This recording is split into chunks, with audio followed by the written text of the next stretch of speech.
সালামু আলাইকুম সবাইকে। হাঙ্গুল অফিসিয়ালস এর পক্ষ থেকে আপনাদের সবাইকে জানাচ্ছি শুভেচ্ছা। অনেকে জিজ্ঞেস করে থাকেন যে কোরিয়ান ইউনিভার্সিটিগুলোতে অ্যাপ্লিকেশনের সময় কি কি ডকুমেন্টস এর প্রয়োজন হয়। তাই আজকের এই ভিডিওটিতে আপনাদের সাথে আলোচনা করব কোরিয়ান ইউনিভার্সিটিতে অ্যাপ্লিকেশনের সময় আপনার কি কি ডকুমেন্টস রেডি রাখতে হবে। প্রথমত আপনার প্রয়োজন হবে একটা পাসপোর্ট, ভ্যালিড পাসপোর্ট। পাসপোর্টের মেয়াদ মিনিমাম থাকতে হবে 6 মাস।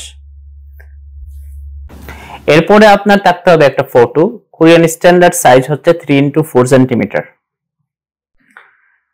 এরপর স্টুডেন্টের এনআইডি কার্ড, যদি কোনো স্টুডেন্টের এনআইডি কার্ড না থাকে তাহলে বার্থ সার্টিফিকেট। এরপরে লাগবে প্যারেন্টস এর এনআইডি কার্ড, প্যারেন্টস এর আবার বার্থ সার্টিফিকেট লাগবে না। এরপরে লাগবে হচ্ছে আপনার ফ্যামিলি রিলেশনশিপ সার্টিফিকেট।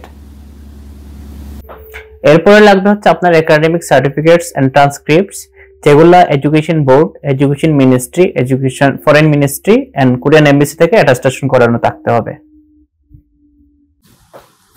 এগুলোর পরে আপনার লাগবে ফাইন্যান্সিয়াল ডকুমেন্টস গুলা। প্রথমত bank statement. Bank statement main প্রোগ্রামের জন্য আপনার মিনিমাম $20,000 এর বেশি থাকতে হবে। ল্যাঙ্গুয়েজ প্রোগ্রামের জন্য $13,000 এর বেশি থাকতে হবে। এছাড়া ব্যাংক স্টেটমেন্ট ছাড়া অনেক ইউনিভার্সিটি আপনার ট্রেড লাইসেন্স অথবা যদি প্যারেন্টস যিনি স্পন্সর হবেন উনি যদি জব করে থাকেন তাহলে এমপ্লয়মেন্ট সার্টিফিকেট লাগবে, ওনার টিন সার্টিফিকেট লাগবে এবং ইনকাম ট্যাক্স সার্টিফিকেট শো করা লাগবে। এই ডকুমেন্টস গুলো লাগবে আপনার কোরিয়ান ইউনিভার্সিটিতে অ্যাপ্লিকেশন করার সময়। অন্য একটা ভিডিওতে আপনাদের সাথে আলোচনা করব কোরিয়ান এমবাসিতে কি কি ডকুমেন্টস লাগবে।